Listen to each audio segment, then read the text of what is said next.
कोमल मालिक के बच्चे को दूध पिलाती तो मालिक सर पर आकर खड़ा हो जाता था। कोमल को बहुत शर्म आती थी, मगर वह मालिक को कुछ ना कहती क्योंकि कोमल को इस चीज़ के लिए सैलरी अच्छी मिल रही थी और वह इतनी अच्छी सैलरी गंवाना नहीं चाहती थी। लेकिन एक रात उसके मालिक का बच्चा बुखार में तपने लगा। मालिक ने बच्चे को दवाई दी और कहने लगा, कोमल आज रात यहीं रुक जाओ। कोमल मालिक की बात मान गई, मगर उस रात कोमल के होश उड़ गए जब उसके मालिक ने उसके साथ जब कोमल अपने क्वार्टर में जाने लगी तो उसका मालिक बोला, कोमल आज तुम यहीं रुक जाओ, मेरे बेटे के कमरे में सो जाना। मेरे बेटे की तबीयत खराब है, वह सिर्फ तुम्हारे पास ही रुक सकता है क्योंकि वो तुम्हारा दूध पीता है।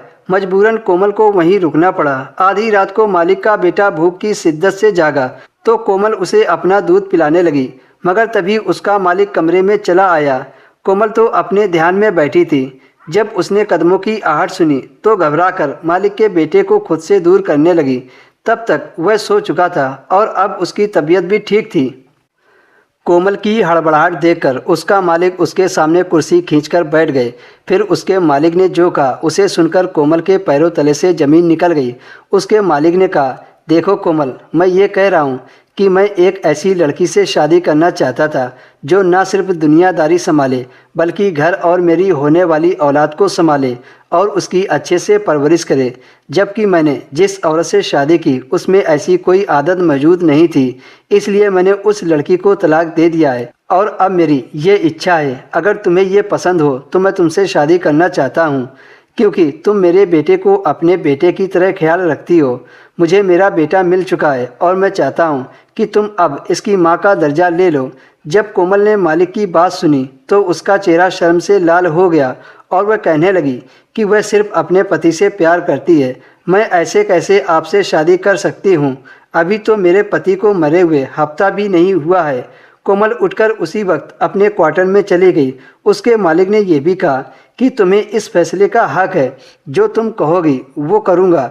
कोमल के मालिक का रवैया उसके बच्चे के साथ बहुत अच्छा था। इसे तो अमीरों वाले ऐशो आराम मिल रहे थे।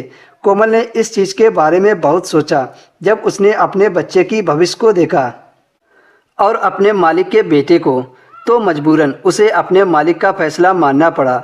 मगर मुझे मालिक की तरफ से बड़ी ही बेचैनी थी। जैसे ही कोमल ने मालिक से शादी के लिए हाँ की तो उसका मालिक बहुत खुश हो गया। फिर कुछ दिनों के बाद कोमल ने अपने मालिक से शादी कर ली। कभी कभी कोमल को लगता था कि उसने यह फैसला लेकर गलत किया है, मगर शादी के बाद जब कोमल ने अपने प्रति मालिक की मोहब्बत देखी तो कोमल खुद को खुशकिस्मत समझने लगी।